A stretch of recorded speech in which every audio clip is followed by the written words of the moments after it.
पिछले पार्ट में हमने देखा था कि एलेक्स, परी और मंत्री राजा और राजकुमारी को बचाने के लिए उस स्थान पर चल पड़ते हैं जहाँ पर चुड़ैल ने राजा और राजकुमारी को छुपाया हुआ था। अब आगे। जैसे ही एलेक्स, मंत्री और परी उस जगह पर पहुँचे जहाँ पर चुड़ैल ने राजा और राजकुमारी को कैद करके रखा हुआ था, तो चुड़ैल ने पहले से ही कई सारे जाल उनके लिए बिछाए हुए थे। जैसे ही वे कुछ कदम आगे चले तो उन पर तीरों की बरसात हो गई, परंतु परी ने अपनी शक्ति से उसे रोक दिया। जैसे ही कुछ आगे बढ़े तो वहाँ पर एक ज्वालामुखी राक्षस ने उन पर हमला कर दिया। अब राक्षस और एलेक्स में भयंकर युद्ध छिड़ गया। राक्षस ने एलेक्स पर कई वार किए, परंतु एलेक्स ने सबको रोक दिया। एक भयंकर लड़ाई के बाद अंत में राक्षस मारा गया। उस राक्षस के मरते ही उस गुफा का द्वार खुल गया जहाँ पर राजा और राजकुमारी थी। एलेक्स ने उनको चुड़ैल की कैद से छुड़ा दिया। एलेक्स को देखकर राजा बहुत खुश हुआ और बोला, मैंने तो ये उम्मीद ही छोड़ दी थी कि कोई मुझे इस कैद से बाहर निकालेगा, लेकिन तुम्हें देखकर मुझे विश्वास नहीं हो रहा है। अब तुम पहले से भी ताकतवर हो गए हो।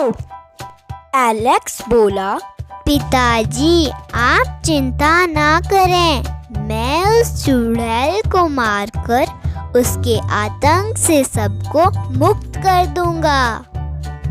अब भेड़िए बने हुए मंत्री ने परी से पूछा कि वे कैसे ठीक होगा। परी बोली, जैसे ही एलेक्स चुड़ैल को मार देगा तुम अपने असली रूप में आ जाओगे।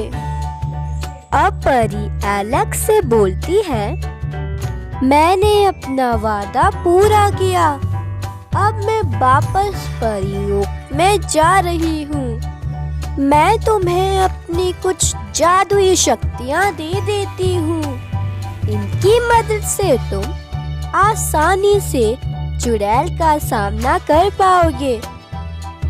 अब परी ने अपनी आसमानी शक्तियाँ और जादुई तीर एलेक्स को दे दिए। अब एलेक्स बोला, तुम्हारा बहुत बहुत धन्यवाद। अब तक तुमने मेरी बहुत मदद की है। तुम्हें कभी मेरी जरूरत पड़े तो मुझे तुम्हारी मदद करने में बहुत खुशी होगी।